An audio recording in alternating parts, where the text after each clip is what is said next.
Halo semuanya, berikut adalah tugas pelatihan peningkatan keterampilan dasar teknik instruksional atau pekerti, yakni video praktik pengalaman lapangan berbasis listen study di program studi kimia Fakultas MIPA Universitas Pendidikan Ganesha. Perkenalkan, nama saya Apoteker Iputu Priyasana, S.Pharm M.Pharm SCI, merupakan peserta pekerti tahap 2 tahun 2026 di Universitas Pendidikan Ganesha. Listen Study atau studi pembelajaran merupakan kegiatan kolaboratif berkelanjutan kelompok dari dosen, guru, atau instruktur untuk merancang, mengobservasi, merefleksi, dan menyempurnakan pembelajaran guna meningkatkan kualitas pendidikan. Terdapat 3 tahapan listen study. Yang pertama yakni tahap plan, yang kedua yakni tahap do, dan yang ketiga yakni tahap C. Berikut merupakan kegiatan pembelajaran yang berisikan tahapan listen study.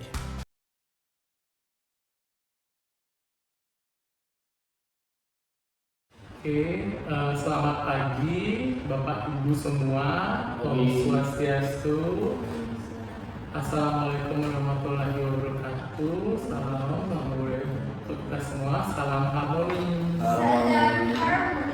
Jadi pada pagi hari ini saya ingin memaparkan rencana atau plan pembelajaran yang akan saya lakukan, di mana di sini mahasiswa semester 2 program studi pendidikan kimia jurusan kimia teknik Uniksa dengan mata kuliah keselamatan dan kesehatan kerja.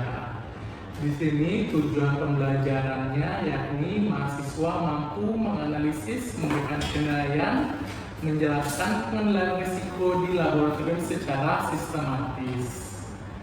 Adapun indikator pembelajarannya yaitu ada indikator ranah kognitif dan indikator ranah psikomotorik dan efektif.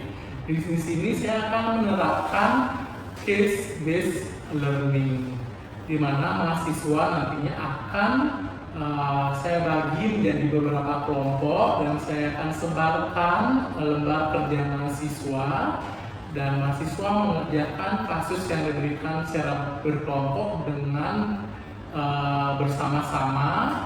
Kemudian perwakilan kelompok akan mempresentasikan hasilnya di depan kelas. Di sini nanti diharapkan mahasiswa mampu untuk mengidentifikasi dan menguraikan potensi bahaya, kemudian mampu menghitung tingkat risiko menggunakan risk assessment, dan mampu merekomendasikan langkah-langkah pengendalian risikonya. Di sini juga dalam ranah psikomotorik dan afektif, itu mahasiswa mampu untuk bekerja sama secara kelompok dan juga mempresentasikan tugasnya secara objektif dan logis serta sistematis di depan kelas. Saya juga telah menyiapkan materi PowerPoint untuk penjelasan di awal, kemudian lembar kerja mahasiswa, dan juga di akhir saya buat refleksi pembelajaran yang nanti akan dapat diakses juga pada mahasiswa di e-learning. Sekian pemaparan plan saya. Selanjutnya sesi diskusi saya persilakan. Terima kasih Bapak Priya. Kalau diizinkan saya ingin menambahkan sedikit masukan sehubungan dengan metode pembelajaran. Bagaimana kalau misalnya nanti disiapkan untuk uji penilaiannya, dan juga di akhir bisa ditambahkan refleksi pembelajaran supaya materi yang dipelajari hari itu bisa masuk secara optimal siswanya. Baik, terima kasih masukannya Ibu Inneke. Ada masukan lagi? Baik, saya Ibu Sita, silakan. Oke, baik Pak Pria, terima kasih ya atas penyampaian poinnya untuk proses pengajaran. Nah, jadi saran dari saya itu di sela-sela pembelajaran coba untuk Bapak menambahkan scripting agar mahasiswa tersebut enggak memotong belajar gitu. Nah, jadi mereka tuh merasa ada game bikin, ada fokus belajar gitu, jadinya udah langsung. Baik, Terima kasih masukannya Bu Sita. Baik, Bapak Ibu lainnya, apakah ada tambahan masukan kembali? Tidak. Sudah cukup, baik. Terima kasih. Masukan sarannya saya tampung dan akan saya gunakan sebagai tambahan dalam action atau do untuk aktivitas pembelajaran hari ini. Sekian untuk pemaparan plan saya hari ini. Terima kasih. Om Santi. Wassalamualaikum warahmatullahi wabarakatuh. Salam harmoni.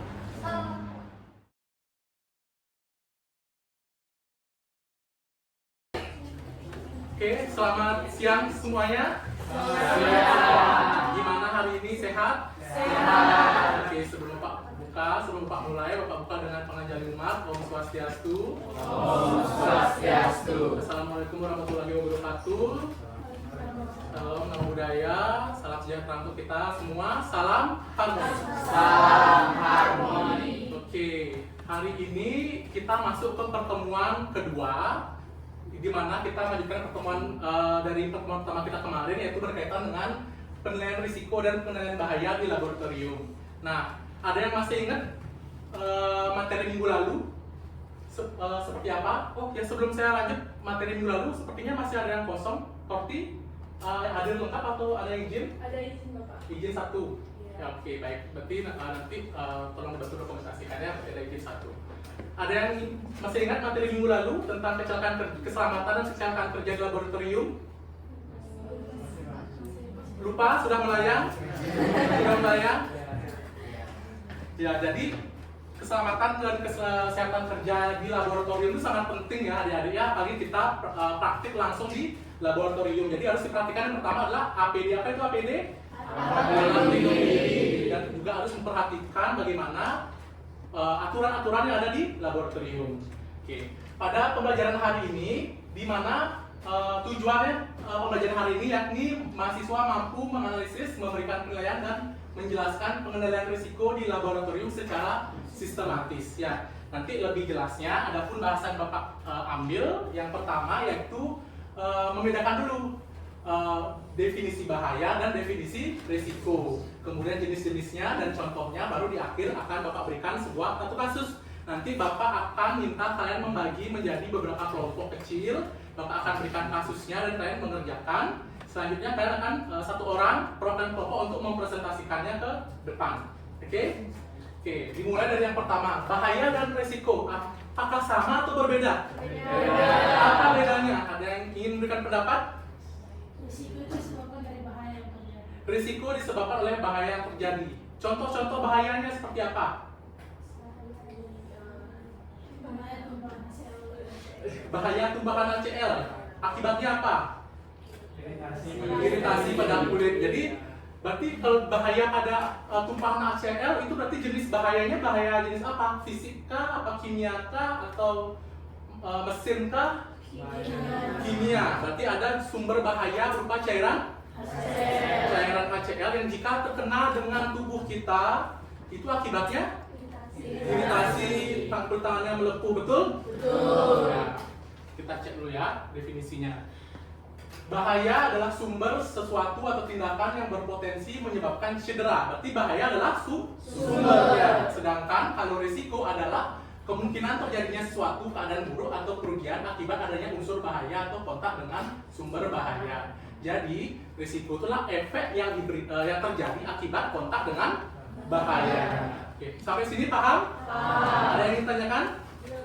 Belum ya? Oke, lanjut. Kita sudah tahu definisinya. Tadi sudah disinggung sedikit tentang jenisnya ya.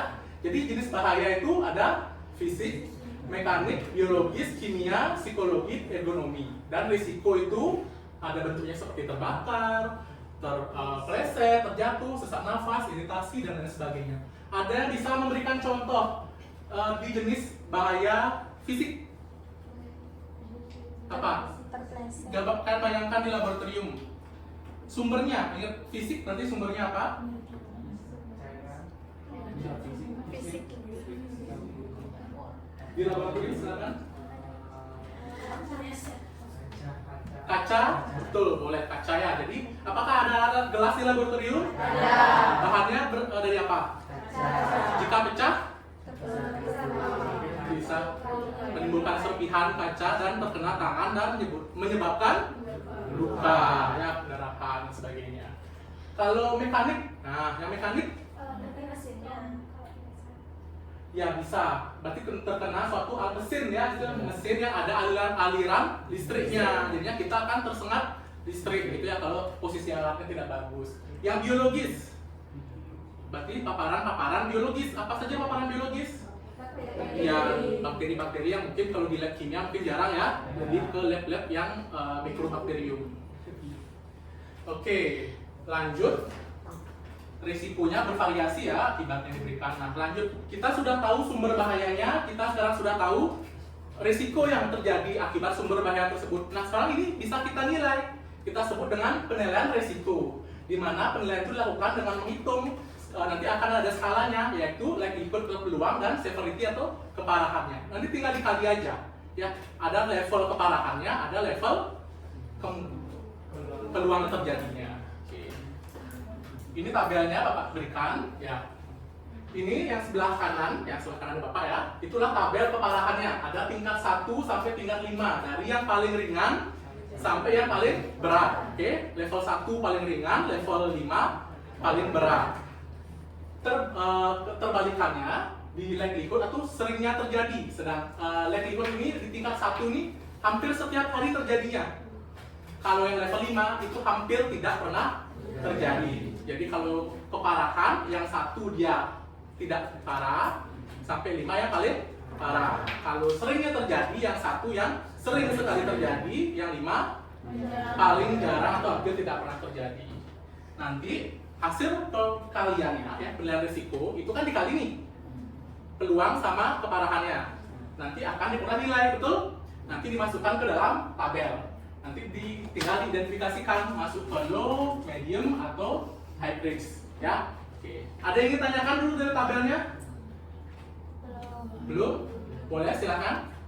Oke, sebelumnya mau saya pertanyaannya, saya mau bertanya untuk mapping risiko ini apakah harus ke 5 dikalikan atau terhadap 2 atau Ya.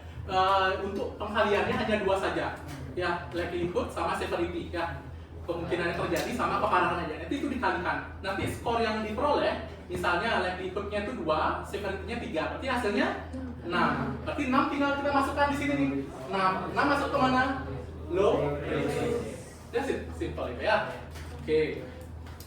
Sekarang Bapak masuk ke pengendalian. Nah nanti di pengendalian nanti kalian harus memberikan saran atau advice bahwa ketika udah proses pengendalian, kalian tahu adanya suatu kecelakaan atau bahaya dan risiko, kan bisa memberikan advice saran apa yang harus diberikan. Ada 5 tingkatan. Ada yang pertama paling aman adalah dieliminasi. Ada yang tahu artinya dieliminasi? Dihilangkan sumber bahayanya. Apakah setiap kejadian bisa kita hilangkan? Setiap bahaya kita bisa hilangkan? Misalnya alat gelas, mesin, tidak ya. Yang kedua ada substitusi, artinya digantikan ya, diganti mungkin lebih baik atau lebih aman gitu ya. Yang ketiga ada engineering controls, artinya ya jadi mesinnya dikontrol seperti apa? Dicek secara berkala, panduannya ada dengan jelas, cara pemakaiannya dengan jelas. Jadi kalian menggunakan dengan benar. Yang keempat ada administrative control. Contohnya seperti apa? Kontrol alat ataupun bahan-bahan yang rusak di laboratorium. Oke, bisa mengontrol alat yang rusak di laboratorium dengan memberikan label atau memberikan tanda. Jadi kita tahu bahwa alat itu tidak baik atau tidak digunakan, tidak layak untuk digunakan, atau tahu ini ternyata alatnya alat jenis apa gitu ya. Jadi kita bisa berhati-hati seperti penandaan. Yang terakhir baru PPE atau Personal Protective Equipment atau APD kita sebutnya. Paling bawah dia ini. Contohnya apa APD? Jas masker, sarung tangan, gloves ya, itu contohnya ya. Oke, ini beberapa kasus, contoh artikel. Kita langsung saja ya. Bapak akan bagikan tugas. Jadi hari ini ada tugas kelompok ya. Silakan bentuk 5 kelompok sesuai tempat duduk saat ini, jadi biar nggak terlalu susah ya. Kemudian lakukan identifikasi bahaya, penilaian risiko dan penanganan bahaya pada kasus yang ada pada lembar kerja ya. Nanti setiap masing-masing kelompok akan mempresentasikannya ke depan. Oke, nanti teman yang bingung atau ingin ditanyakan atau mungkin memiliki pendapat jawaban yang berbeda bisa didiskusikan bersama. Oke?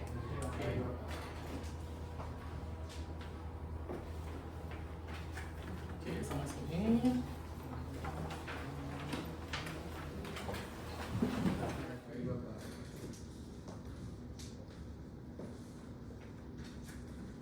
sini.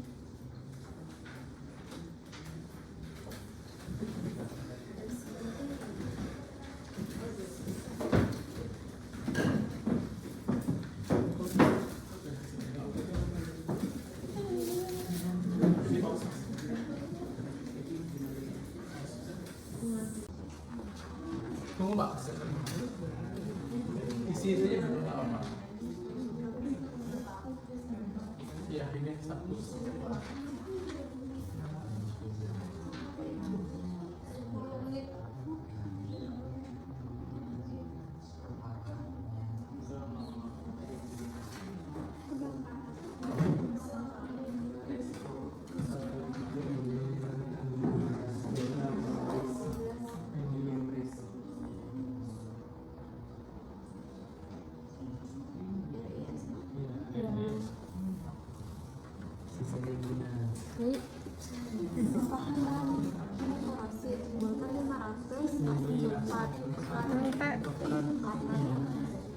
Nomor ini nanti satu ini.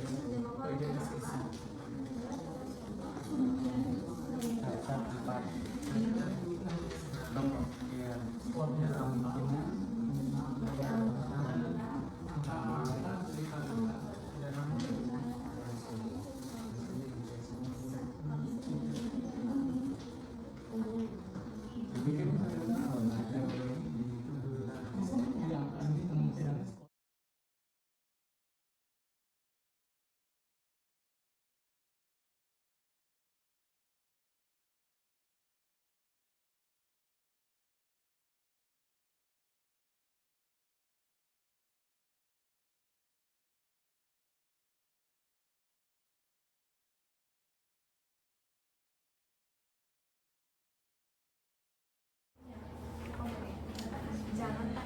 Oke, sudah anak-anak semua? Sudah adik-adik semua? Sudah? Oke, ini ada rubrik penilaiannya. Nanti akan Bapak juga akan menilai secara kelompok. Jadi Bapak sudah keliling ya. Dan juga menilai secara individu. Nanti ada persentase penilaiannya. Oke, silakan untuk kelompok yang bersedia. Soal nomor 1.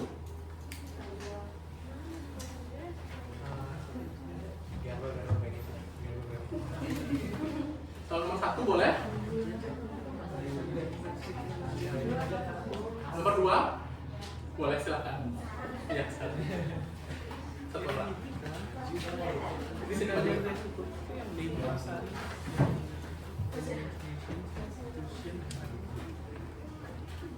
Baik Bapak, terima kasih atas kesempatan yang diberikan kepada saya. Terima kasih teman-teman. Jadi di sini saya akan memaparkan apa hasil yang kita diskusikan tadi. Jadi pada kasus nomor 2 itu kemungkinannya bernilai 4, keparahannya bernilai 4 juga, dan tingkat risiko 16. Karena 4 dikali 4 sebenarnya 15. Dan itu termasuk keparahan yang tinggi. Dan rekomendasi penilaian risiko yang kita diskusikan tadi yaitu menggunakan alat pelindung diri yang lengkap. Seperti kita harus ke laboratorium itu menggunakan penutup kaki yang tertutup semuanya agar HCl-nya ini terkena kaki terlebih dahulu, tidak langsung terkena. Seperti itu. Terima kasih jawabannya. Oke, untuk kelompok lain apakah ada yang berbeda hasilnya? Apakah sama semua? Sama, ya betul ya, nilainya 16 dan APD-nya juga sudah dijelaskan dengan lengkap, baik ya. Jadi semua sudah mempresentasikan hasil kerjanya. Terima kasih sudah mengerjakan ya hasil kerjanya dengan baik dan sudah tepat. Nanti Bapak sudah akan nilai, nanti nilainya akan juga masuk di e-learning, Bapak cantumkan di e-learning-nya. Oke, sampai saat ini sejauh ini apakah ada yang ingin ditanyakan atau masih belum jelas? Atau dari 5 kasus tadi mungkin masih ada yang mengganjal itu ingin ditanyakan, silakan. Apakah sudah jelas semuanya? Sudah jelas ya, oke. Apa pembelajaran kita bisa tarik kesimpulan hari ini? Mungkin satu orang bisa menyimpulkan sekaligus memberikan masukan. Silakan. Boleh, bebas. Ya silakan. Jadi pada materi kali ini kita bisa mendapatkan bahwa resiko-resiko kecelakaan di lab itu bisa diantisipasi dari pengendalian resiko yang tadi kita telah pelajari, dari seberapa seringnya terjadi dan bagaimana tingkat keparahannya, sehingga kita bisa mencari ataupun mengganti bagaimana cara agar kejadian tidak terjadi ke depannya dan kita bisa merasa lebih aman di lab. Oke, terima kasih. Terima kasih teman-teman ya. Terima kasih Bapak Ibu. Jadi sudah menangkap ya dengan baik bagaimana sumber bahaya, risikonya dan menganalisis penilaian risiko yang terjadi di laboratorium. Oke, terima kasih untuk pertemuan hari ini. Untuk minggu depan itu akan lanjut ke pertemuan terkait limbah bahaya ya, kita mengolah pengolahan limbah dan sebagainya. Nanti materinya akan Bapak upload di e-learning dan juga untuk refleksi juga silakan nanti dibantu untuk isi di e-learning. Oke? Jika ada pertanyaan juga silakan di e-learning juga sekalian ya. Terima kasih untuk hari ini. Mohon maaf apabila ada kesalahan kata atau perbuatan. Bapak tutup dengan Paramasanti. Selamat siang, salam harmoni. Salam harmoni.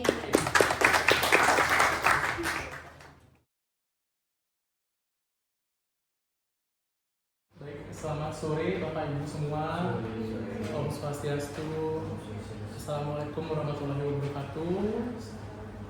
Shalom, namo buddhaya, salam sejahtera untuk kita semua. Salam harmoni. Salam harmoni. Baik, Bapak Ibu semua, terima kasih telah membersamai saya selama proses dari perencanaan, kemudian menjadi jadi observasi saat pembelajaran, dan sekarang saatnya adalah proses review, gitu, melihat prosesinya bagaimana pembelajaran yang telah saya lakukan hari ini pada mahasiswa semester 2 program studi pendidikan kimia mengenai mata kuliah keselamatan dan kesehatan kerja. Di sana tadi telah saya berikan pemaparan materi sedikit dan juga pemberian case based learning dan juga beberapa indikator penilaian yang telah saya sampaikan yang sudah terlaksana dengan baik oleh mahasiswa. Untuk selanjutnya saya berikan waktu kepada Bapak Ibu untuk dapat meninjau bagaimana proses pembelajaran yang telah terlaksana dan dapat memberikan masukan atau saran agar lebih baik ke depan. Baik, silakan. Oke, baik Ibu Sita. Terima kasih Pak Brea atas kesempatannya. Selamat sore Bapak Ibu semuanya. Sebelum itu saya mengucapkan terima kasih nih kepada Pak Brea yang sudah memberikan materi dan penyampaian yang bagus, yang baik kepada mahasiswa tadinya. Nah, dari yang saya lihat secara langsung, yang saya observasi terkait mahasiswa, pada saat proses pembelajaran di awal itu mahasiswa terlihat fokus dan memperhatikan bagaimana materi-materi yang disampaikan oleh Bapak terkait keselamatan kerja.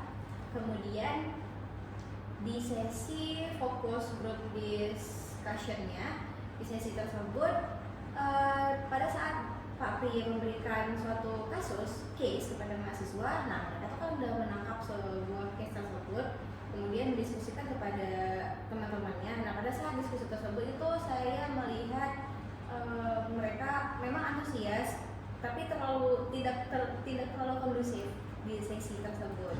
Tidak kondusivitasnya itu menurun pada saat itu. Nah sehingga pada saat waktu FGD-nya habis dan untuk presentasi ya kan, pada saat Bapak bilang waktu FGD-nya sudah selesai, habis silakan presentasi. Nah di situ mahasiswanya mereka itu masih fokus untuk diskusi gitu. Jadi mereka tuh nggak mendengarkan instruksi dengan benar, dengan baik gitu. Pada saat sesi tersebut mereka tetap ribut, tetap bising, sehingga Bapak terlihat seperti kewalahan dengan mereka yang terlalu antusias mendiskusikan kasus tersebut gitu. Mungkin belum ketemu ya benang merahnya. Jadi tapi pada saat di sesi presentasi sesudah selesai barulah mereka ketemu, dan di situ saya melihat suatu diskusi dan pemecahan masalah yang sangat baik.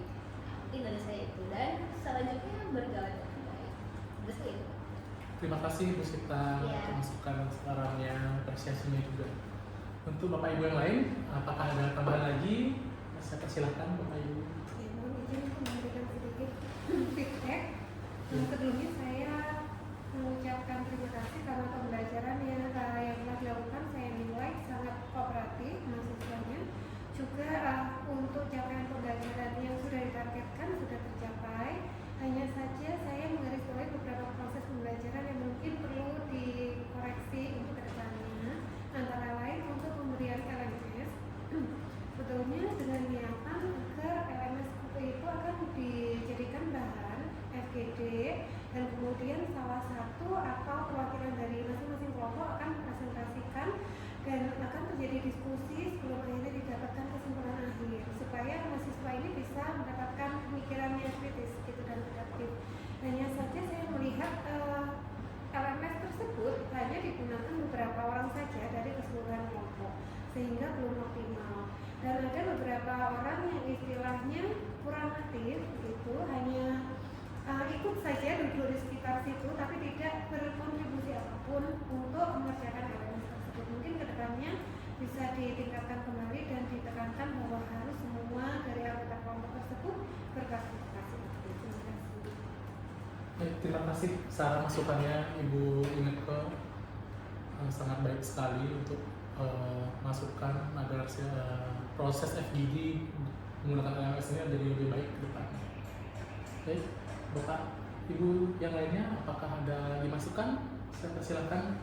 Baik, Bapak izin ya Pak, Iya, silakan. menambahkan karena Pak Pria sudah menampilkan proses pembelajaran yang sangat luar biasa sekali, namun bisa fokus tekankan lagi pada mahasiswa ketika FGD yang sudah disampaikan oleh Bu Sita dan Bu Ineke, karena ada beberapa poin yang sebenarnya masih bisa diperbaiki lagi dari keaktifan peserta.